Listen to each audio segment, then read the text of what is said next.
any emotion you feel should be converted into positive influence. Yeah, you should do good things with any emotion you feel. I can't. And what else are you going to do with it? And this is a genuine question. What else? If let's say your wife breaks your heart, if you're not going to work, you can't sleep anymore. You're upset. She's running around with a new dude. You see her Instagram story. She got some new guy. You're furious and you're angry and you're jealous and you're bitter. You have all of this inside of you, but you're not going to go to the gym and work hard and become so fantastically in shape and so rich and so powerful that no girl ever leaves you again. You're not going to do that. No. What are you going to do with it? Text her? Try and explain to her? She doesn't care. Like, you can write the most perfect English. You can write the most beautiful words ever constructed. Forget Shakespeare. You can do, it doesn't matter. She doesn't care.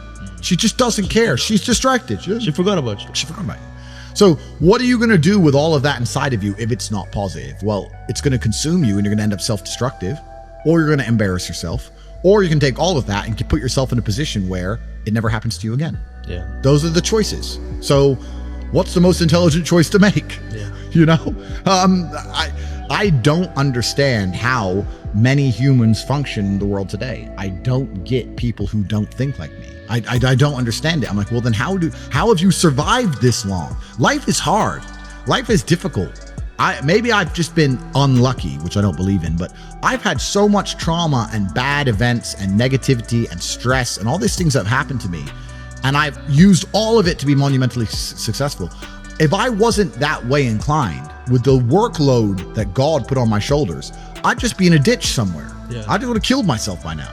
Like, I don't understand how people are functioning. If you're not thinking like me and you're going through life with any other mindset, you've been extremely fortunate that God smiled on you and allowed you to sit around most of the time doing jack shit, and you have yet to be punished for that. Yeah. I could never have lived that life. If I was a bit lazy or a bit, or I was a bit of a snake, or if I lied to people, I'd be dead by now. Yeah. Like, so a lot of these people are just absolutely and utterly blessed by God that they managed to go through life with such a non-competitive mindset and they're still breathing. Like, I don't understand how people can think any other way. Yeah. I've spoken to dudes and like, yeah, I had a bad couple months. Why? Oh, my girl left me. You've wasted months?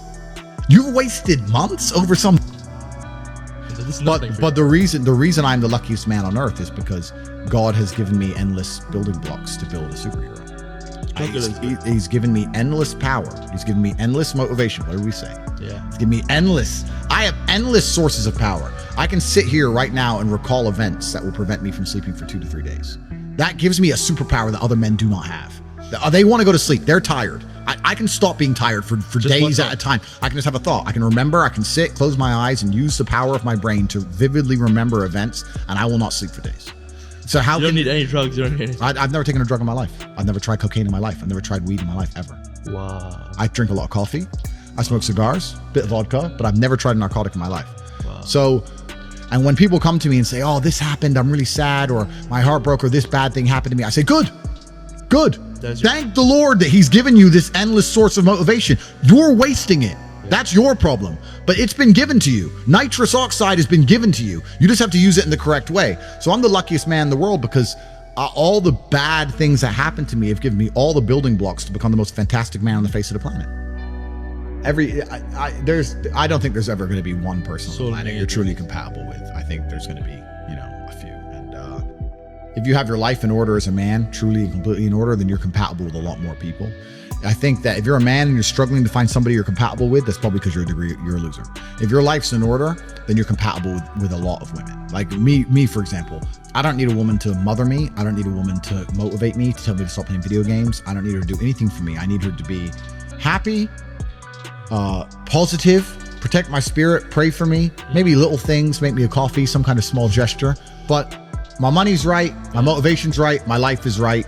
And if she is associated with me, by proxy, she's gonna have a fantastic life. I can't fly on my jet and put her on an easy jet. Yeah. Like, she's gonna end up on jets, she's gonna end up in the 5-star hotels, she's gonna end up not having to worry about money, she's gonna end up in the best restaurants. Yeah. By proxy, she's gonna have a very fantastic life. So you'll find that if your expectations of a woman are for her to be happy and you have a lifestyle that makes her happy, a lot of women are pretty happy, and you get along with basically all of them. It's kind of amazing how that works. It takes a very special type of character to still be dislikable in those kind of scenarios.